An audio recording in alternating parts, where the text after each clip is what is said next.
Welcome into Outkick the Show. I am your fearless leader, Clay Travis. I hope all of you are having fantastic Mondays wherever you may be across this great country or this great land. We got a lot to discuss. The optimism continues to reign forth, despite the fact that the doom and gloomers continue to try to drag you down into the muck with them.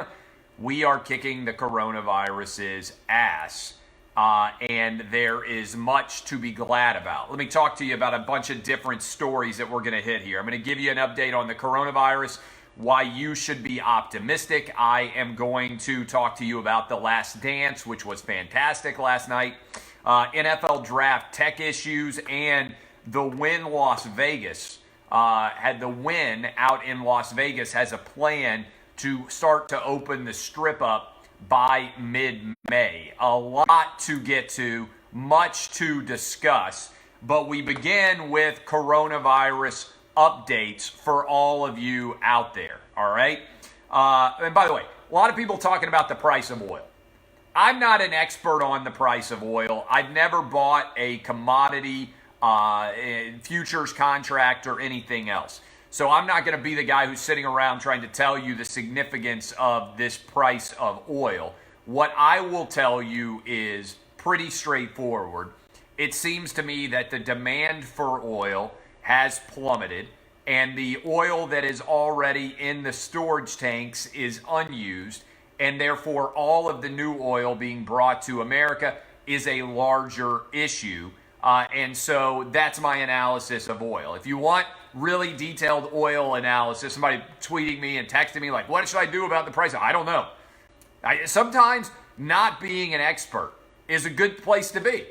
I buy stocks in things I understand. I understand the sports gambling business. I understand the media business. I buy what I understand because I think I have a better comprehension of that than a lot of other people do. A lot more people who know a lot more about oil than I do. So if you're expecting me to be a commodities expert, I'm not going to tell you what I think the price of oil is going to be or what I think the price of I don't know, coffee and bananas is going to be, assuming you can buy future contracts on those. All right. Nobody wants the oil, and therefore it is completely plummeted. Let's talk about positive things that I do understand on the coronavirus update. Looking at the data, all right? And the Corona Bros are really frustrated here, but let me go ahead and tell you. We had the lowest number of new cases on Sunday since April 5th. That's a 2-week low.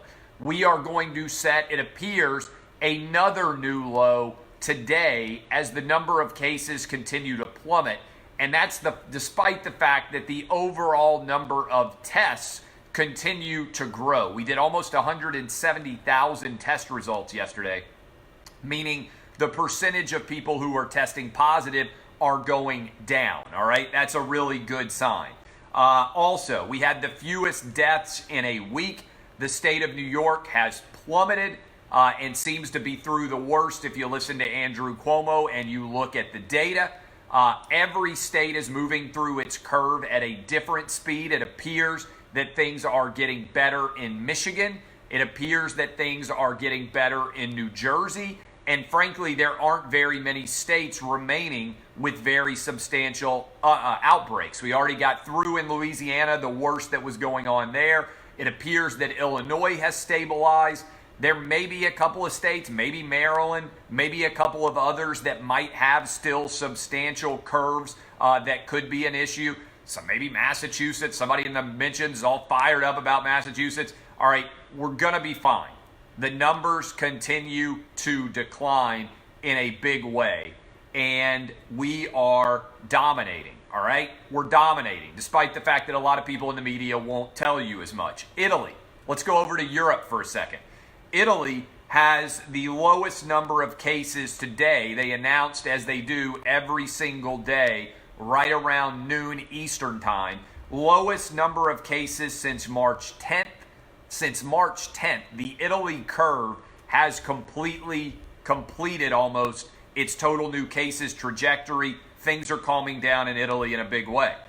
England, France, Spain, Germany, you name the European country, and everybody is moving on. The coronavirus is effectively defeated in all of these places, which means it is now time to go back to work. It's time in general for us to think about going back to work. 22 million people have lost their jobs, and we have to come up with a plan to get back to work.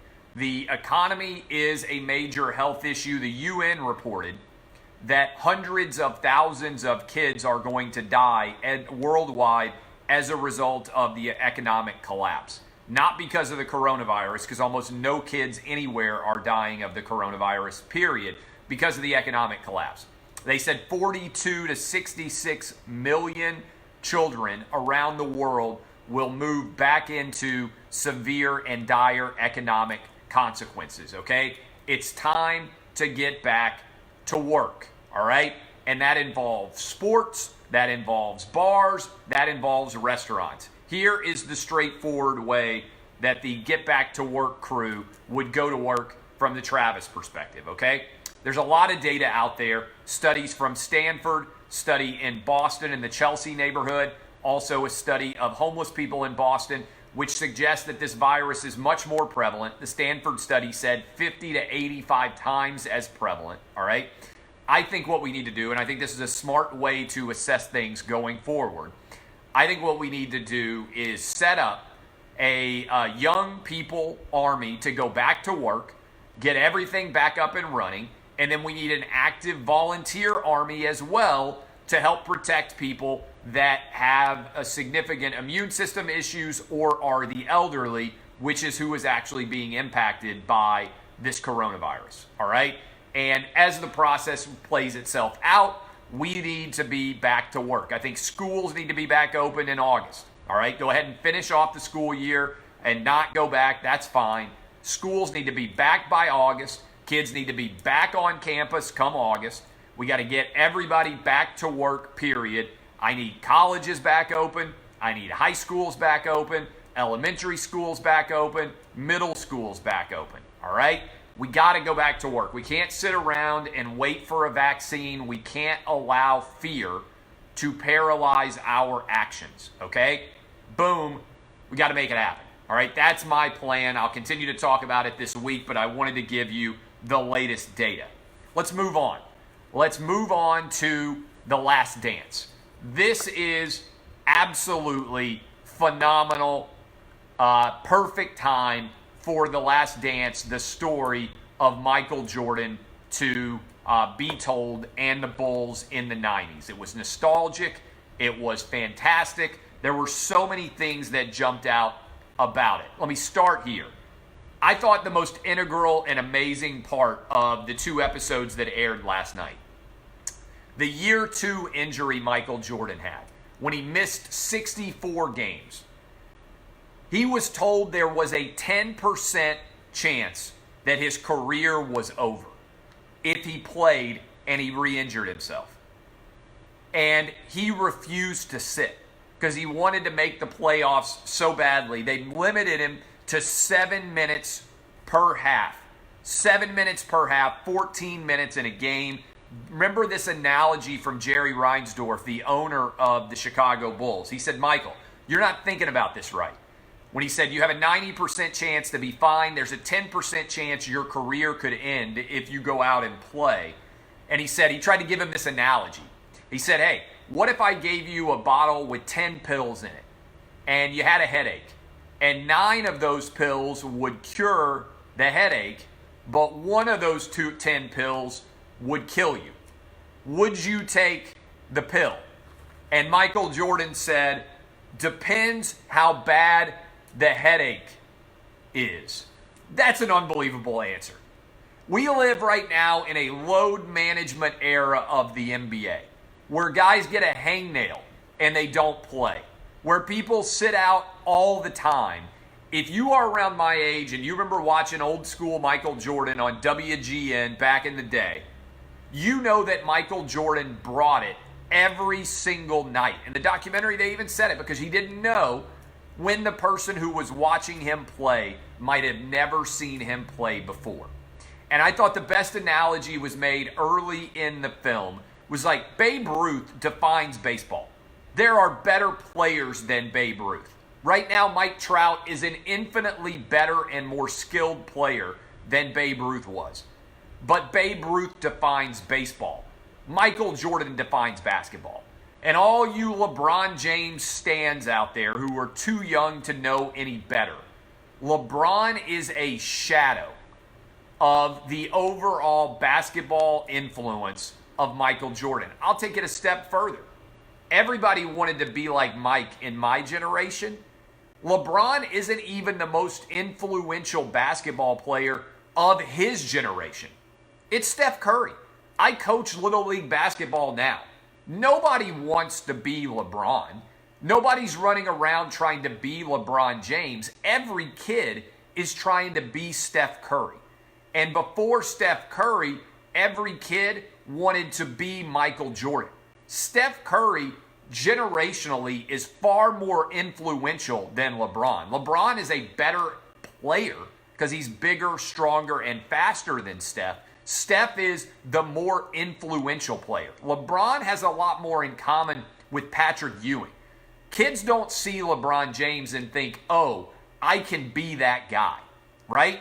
Kids see Steph and think, I can be that guy. And Michael Jordan, because he was 6'6", also people I think thought they could be Kobe a little bit. They believed that they could be those guys. Kids want to emulate athletes that they believe they could be. Nobody believes they could be Patrick Ewing back in the day. People believe they could be Jordan. They believe they could be Kobe. They believe they could be Steph for sure. Michael Jordan is the greatest basketball player of all time, like Babe Ruth is the greatest baseball player of all time. That's it. That's the breakdown.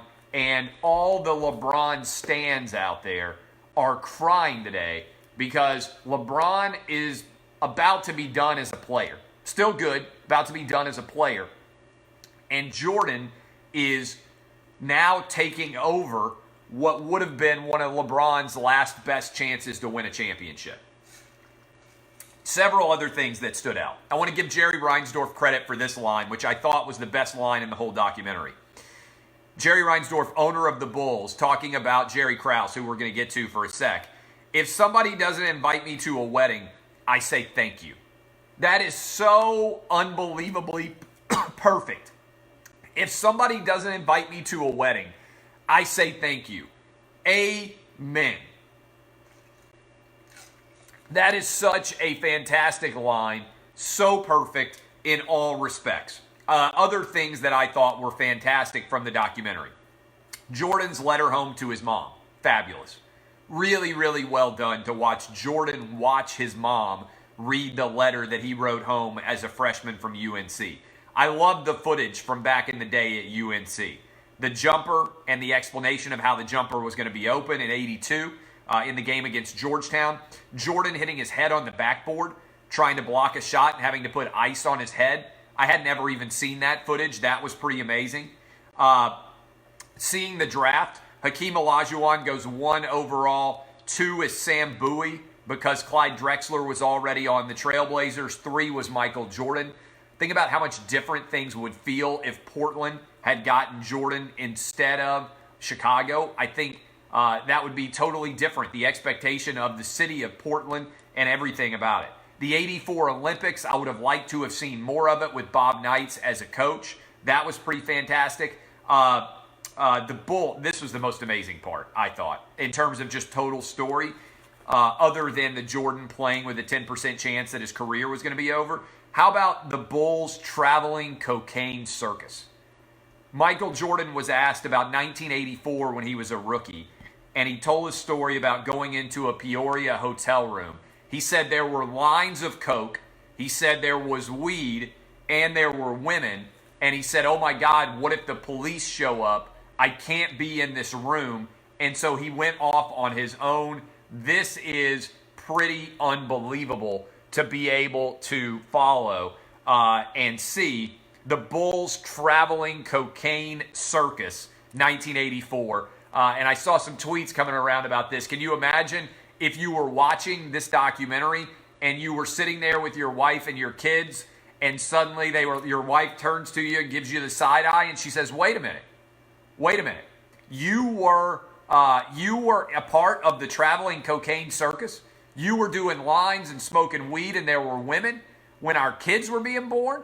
You weren't answering the phone in your hotel room that night, and you told me you were at practice? At practice? Instead, you were a part of the traveling cocaine circus? I can't even imagine. That was absolutely phenomenal. If you're old enough to not have seen it before. The Bulls introduction. The man in the middle. Remember the Bill Cartwright introduction? I actually loved Bill Cartwright back in the day. And they talked about him being traded for Charles Oakley. But the way that the Bulls were introduced redefined everything in terms of showmanship in the NBA. It was fantastic to see that. And then we got a lot of discussion about Jerry Krause, who is unquestionably the villain of this documentary. I think that's a little bit unfair. That Jerry Krause, the GM of the Bulls, the truth is conflict makes films. And everywhere there needs to be a villain. And so Jerry Krause was an easy and convenient villain because he's short and he's chubby and he doesn't look like he belongs surrounded by such supreme athletes. And also because he's dead and he can't defend himself. And it's like nobody is being willing to speak out for him. And so, look, the guy probably was brusque and difficult to deal with, but he also built one of the greatest dynasties of all time. He went and got Scottie Pippen in 1987 and gave up a decent amount for him. He went and got Horace Grant. He traded Oakley for Bill Cartwright, which made sense. He built a team that would have probably won 8 straight championships, but for the fact that Jordan decided to walk away for 18 months, which I'm curious to see what Jordan's going to talk about there. So I think it's a convenient guy to make the villain, but I think this is kind of interesting because Jordan was never the villain, right? In the NBA, the Detroit Pistons were the villains. Reggie Miller was the villain. Patrick Ewing was the villain. John Stockton and Karl Malone were the villains. Gary Payton and Sean Kemp were the villains, right? Jordan won 6 titles, and he was always the supreme star. And so there were always other guys in the NBA who were willing to play the bad guy. It's interesting now, one of the challenges I think the NBA has is there are no bad guys. Nobody's willing to wear the black hat. Reggie Miller loved the fact that he was hated. Who's the most hated player in the NBA right now? Give me a name. Somebody who's good and genuinely seems to relish being hated. It's almost non-existent. There are players who are disliked, but they care so desperately about being liked. Like, for instance, you can say Kevin Durant. Kevin Durant created fake Twitter accounts because he so desperately cared about not being liked that he felt like he needed to respond. That's how desperately Kevin Durant wants to be liked, that he created fake burner accounts. LeBron desperately wants to be liked. Draymond Green is not good enough to be the villain. And Russell Westbrook hasn't played enough, advanced in the playoffs enough to be the villain. And I don't think Westbrook actually likes being the villain either. I think he wants to be liked. James Harden wants to be liked. One of the challenges is nobody's willing to play the jerk. Charles Barkley played the jerk for a long time in the NBA. And he's probably the most successful person who's a former athlete to ever do sports media. And he's incredibly likable. But he just didn't care about playing along with the media. It's really kind of fascinating to think about the absence of villains. So Jerry Krause is the villain here. And there's a lot of talk about Scottie Pippen. I thought Pippen didn't come across very well in episode 1 and 2 compared to Jordan. And so to me, what stood out more than anything else, I believe, was, and this is kind of fascinating, Scottie Pippen and the contract turned into a big story. But the reality is, Scottie Pippen's contract wasn't that much different than Michael Jordan's. Let me hit you with it. In 1991, Scottie Pippen made $2.7 million. Jordan made $3.2 million. In 92, Jordan $4 million, Pippen $3.4 million. In 95, Jordan $3.8, Pippen $2.9. In 96 and in 97, Jordan made $30 million and $33 million, while Pippen was only making $2.2 and $2.7. But that's because Scottie Pippen signed this 7-year, $18 million deal. And so what's interesting about this is Pippen ended up making about $20 million more than Michael Jordan over the course of his career, but he came into the league 3 years later. And so as a result, Scottie Pippen was going to make a lot less money than Michael Jordan. Eventually, he signed that huge deal with the Blazers and left the Bulls and ended up getting paid in a really big way. I thought the documentary, the one flaw there was not discussing that in a more substantial fashion because it made it look different. If you had known that Scottie Pippen was going to make $20 million more than Michael Jordan in his career, I think a lot of you would have felt differently than you did. But also, the similarities between Pippen and Jordan were interesting. Jordan gets cut from his high school team, goes from 5'10 to 6'4. That doesn't ever get talked about enough. Jordan grew basically 6 inches between his sophomore and his junior year. There's a lot of 5'10 good high school basketball players. There aren't a lot of 6'4 really good basketball players. Pippen went from 6'1, grew 5 inches after his freshman year of college, and was one of the best players in NAIA. I love that they interviewed, by the way, both Bill Clinton and Barack Obama during the course of this documentary. The other thing that stood out was Jordan's salary. I don't want to be after inflation guy, but Jordan made $33 million in his final year playing. That's $54 million in today's dollars, which is still more than anybody has ever made in the history of American team sports on an inflation-adjusted basis. That is, Michael Jordan's $33 million contract is more money, $54 million today, than any American team player has ever made. And the $33 million that Jordan made in 97, 98 is still more than Tom Brady, the greatest quarterback of all time, has ever made either, which is pretty wild to think about. Nobody else has even come close, and that is a pretty significant factor. Finally, the story of Jordan coming back, risking everything to score 49 in game one, to score 63 in the next game, including making a free throw to put it into overtime. And then you had the great quote that they had him redo, that is Larry Bird. That wasn't Michael Jordan out there. That was God disguised as Michael Jordan, which is one of the great all-time lines of all time. All right, I'm going to have to block somebody because he's not being very smart. The truth of the matter is, and I'll get to this later, the NBA audience has declined 50% since Michael Jordan played back in 1998. There's so many NBA boosters out there that they won't talk about it. 50% of people who watched the NBA, even though we've added 50 million people since then, the NBA audience is 50% of what it was when Michael Jordan was playing. And the NFL has grown since then. So that's pretty wild to think about.